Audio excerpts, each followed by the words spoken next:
Anak itu makin subur dan sehat, awan berubah. Dan dijawab ya,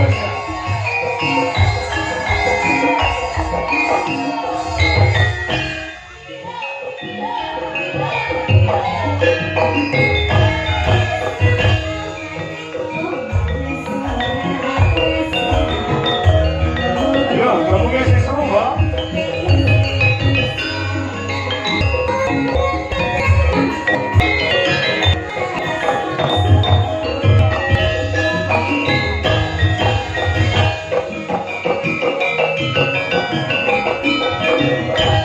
Kedua, satu ya Bu.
Dewi mau tak spesialke anak wedok sing suwe ora ketemu Gendut Iken Salindri. Sebabe apa? Marga nuwun sewu yo ngasah dadak tutup-tutupan gengsi-gengsinan ego-egonan. Ngopo? Aku yo lagi bengi iki ing atase ditanggap karo piyayi. Kek sore mau urung petuk karo sing di omah nembe ning panggung iki mau aku lagi tepung lawan panjenengane Bapak Suhadi saha Ibu Apik Rosriyani SPD. Dadi sadurunge ora tepung ora kenal tur dasare ketemu yo lagi penyerahan wayang iki mau. Pancen bener kok, no. Dadi awake dhewe bengi iki asline melu manajemen anak wedok Iken Salindri. Oh, ngono aja. Jadi ora saged. Oh, tenang. Monggo Iken Salindri apa jenenge iki wis ngerti dhewe to, nek jenenge wis ngeboki jagat. Oh, ngono. Karo dalan sapa-sapa wae tenang kabeh paribasane. Oh, heeh. Nah, kami nujuan panjenengane Pak Suhadi saha Ibu Atik. Kuwi wanapit menang anak wedok sing Iken Salindri. Oh, heeh. Bang Iken pokoknya kula nanggap jenengan dalange ajeng jenengan paringi sapa-sapa gelem. Oh, heeh. Lah kebetulan anak wedok kuwi nek karo aku wis kaya bapak karo anak. Oh, ngono ya. Kakasane aku dibel karo ibune Iken. Oh, Mbak Wiwin, heeh. Pak, napa saged tanggal 11 Juni wayangan wonten ing Laladan Babakan Kecamatan Mangkur Kabupaten Ngawi. Kuwi saged Mbak iki sing kosong. Oh, heeh. Pinten Pak? Dadi aku ki nyanyangan regoe karo Pak Kurang karo Pak Suhadi lho. Oh, heeh. Ya karo mboke Iken kuwi. Oh, ya apa to, Pak? Niku entene pinten? Oh, ya. Nyatane alhamdulillah no bengi iki iso kasembadan iso nglakon. Oh, awake dhewe dereke anak wedok, monggo pemarep golek dalan sing nom-nom, sing cakrak-cakrak, sing ganteng-ganteng ya akeh. Apa kok golek dalan kok wis tuwek. Oh, ngono. Ya berkode ana hubungane bapak karo anak kuwi mau mergo Iken Salindri iki kek cilik biyen kek SD wis kulino sepanggung lawan awake dhewe. Lah iya matur nuwun. Anak wedok matur nuwun dari Pak Suhadi. Ya. So Ibu Atik Rosriyani. Oh, heeh. Asma ki Karya Joko, Pak Suhadi. Heeh. Ngono ya, heeh. Nadyato aku nembe saklebatan pinanggih ketemu lawan dari Pak Suhadi nitik saka jenenge wis terbukti lho. Oh, Suhadi, Suhadi sugiye ora dienggo dhewe ning sugiye kanggo masyarakat terbukti pada malam hari ini gelar wayang kulit dalang anom dosa kako dan Iken Salindri iso ngrawuhne warga masyarakat ana ing babatan mulih potongan buat Pak Suhadi sak warga. Kaya ngono ya ya. Heeh. Suwi gede sugi ora dienggo dhewe, ora dienggo dhewe. Dienggo nyenenge lawan tangga teparo, dienggo nyenenge lawan kala kabeh pendemen budaya. Dasare duwe gawe unduh manten telung bengi tontonan ramandhet. Oh, heeh. Iki kae campur sari. Oh, heeh. Mau bengi ya campur sari bengi iki minangka puncak acara wayangan. Oh, heeh. Selain gawe senenge wong liya utawa Danarasa, lan kabeh para warga masyarakat juga berbagi rezeki. Oh, heeh. Aku mau ketemu karo panitia. Panitia Pak Kanko saestu Pak niki wah sing dodol iku kuwathah. Lah iki berarti menjadi Pak Suhadi juga menghidupkan UMKM. Nyatane sing dodol yo pirang-pirang, ora cae yo karo jeket kabeh. Oh, ngono ya. Iya. Luar biasa sing dodol yo melu laris. Aku mumpung arang-arang sowan nggon Pangkur, daerah Pangkur no. Oh, heeh.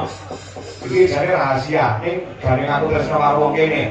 Bila tome rahasiane. Apa? Karo wong dodol supaya dagangan cepet entek. Iki asline aku duwe ilmune. Nyatane aku dadi dalang ya alhamdulillah rapate iso leren. Oh, heeh.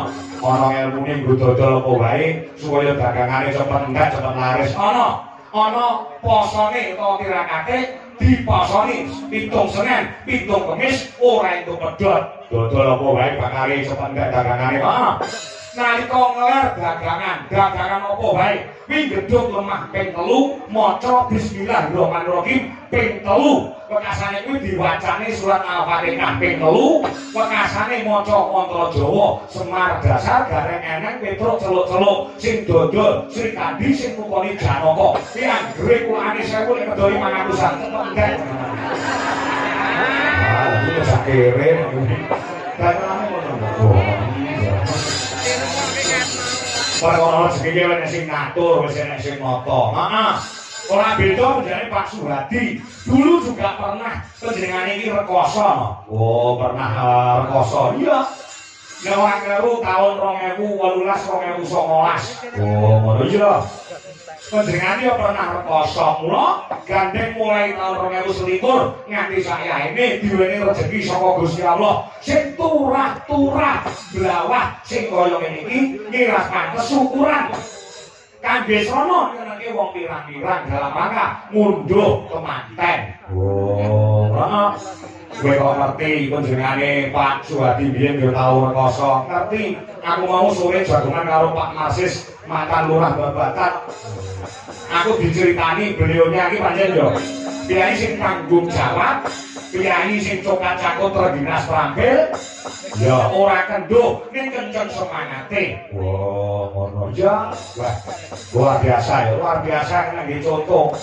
Biasa wayangan koyo ngene tak 200 juta. Oh, iya. Kulo gengi campur sari, gengi nane ya campur sari. Ya. Dadi sugih ora dienggo dhewe, ning sugih kanggo sono nyenengke wong pirang-pirang. Pedomane Pak Suhadi. Kuwi apik-apike wong kuwi nek uripe bisa piguna umat bebrayan agung utawa piguna umat wong akeh. Oh, heeh. Pakasane ha, tegese ha kuwi apa? Harapannya ditumpukan kepada Mas Rema Sefri Fatu Rosi. Oh, heeh. Iya, heeh. Harapan ke depannya ini ditumpukan kepada Mas Rema minangka dadi putra dari Pak Suhadi saka Ibu Atik terus liyani. Oh, heeh. Iya, heeh. Di siapa? Di dina iki minangka bukti bahwasannya panjenengane Pak Suhadi Buati tresna kelawan putrane ditanggapi wayang yang satu ditanggapi campur sari sing tanpa leren paribasane. Wah, iya. Suhadi tegese kuwi. Heeh. Nek Atik iki tegese apa? Atik iki bojone Mas Suhadi. Aki apa, iki apa, iki apa, kaki apa. Aku tegese agamane dicekel karo panjenengane Bu Atik. Nyatane menjadi seorang ibu rumah tangga yang hebat. Putra sing dinikahake iki wis dadi putra sing soleh lan dadi putra sing dadi. Oh, insyaallah bisa mikul dhuwur mendem jero marang asmane wong tuwa kuwi. Heeh.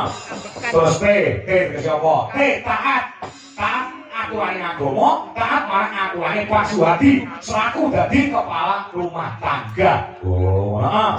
Iki tegese insyaallah bakal barokah bisa slamet dunyane, slamet akhirate. Amin ya rabbal alamin. Sing kali dhewe tak kuwi tegese apa? Kudu komplit. Kak kuwi tegese keluarga yang diutamakan. Bagaimanapun juga panjenengane yo ngasta dadi pegawai. Nyatane SPD ning keluarga yang diutamakan gula wentah marang putrane Mas Rema Sefri Fatu Rosi kang sato lumadi lan panjenengane Pak Suhadi nyatane dadi sugih brewu kaya ngene iki. Oh, Suhadi iki tegese kuwi apik iki tegese kuwi. Heeh. Aku dhek ini Boyolali yo ngono. Jenenge sing nanggap tak ordene apik. Lah dalam cerdas angel lho nduk iki. Ya. Saking senenge sing di omah jenenge tak jlentrake tak tegeske. Kuwi libuan iki munggah panggung nyawer aku 2 juta kuwi ning Boyolali kene mbok. Ngono ah. Ya. Wis ae gawe perkara dhuwit aja kuwatir. Wali bahasane duwite Pak Suhadi iki ana nomor seri-ne mesti duwite pirang-pirang. Heeh, upil apa nanggap mikir salibri? Upil apa nanggap duit laras Indonesia? Ya. Ngono ya. Heeh, kula ditungake. Teman-teman sekalian, ya Mas Prima, Sefri, Faturozi, ya. Sing wis gaut lawan Mbak Yulia, Rizka, Dwi Atmawati, putra saka bojone, Bapak Dr. Andes Sumarji, Soibu, daerah Hajah Sri Supraktini. Ya, sing negae ana Jalan Lurah Suro Darmo nomor 27 Nganjuk, Jawa Timur. Ya. Kalumban ing reh babakan keluarga ini muga-muga pikantuk wahyune jodoh wiwit saiki nganti sak lami-laminipun. Allahumma belok ya belok wis wae dawuh lan donga marang Tuhan Gusti Kang Wanasa muga-muga bebrayane njani Mas Reman lan Mbak Yulia ya untuk berkah Gusti Allah Subhanahu wa taala dadi temanten dengan sakinah mawaddah warahmah mas langkah di diri kata akhirat bisa menciptakan baiti janati rumahku adalah surgaku kan bisa dadi asrana inggapi maringan golek kencana kan bisa tata jamo wujude putra kakung sing soleh putra putri sing solehah kekasane bisa mikul dhuwur lan jero marang asmane wong tuwa kang sarta simbah kakung lan mbah putri ya piguna kumrang musa bangsa kelawan agama. Allahumma amin amin ya rabbal alamin. Hasbuna Allah nikmat wakil nikmat kamu Allah nikmat kasih.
Rama kanggo temanten saha dari Bapak Suhadi saha Ibu Ati sak brayat wis diaturake iki mung karek seneng-seneng. Oh ngono ah.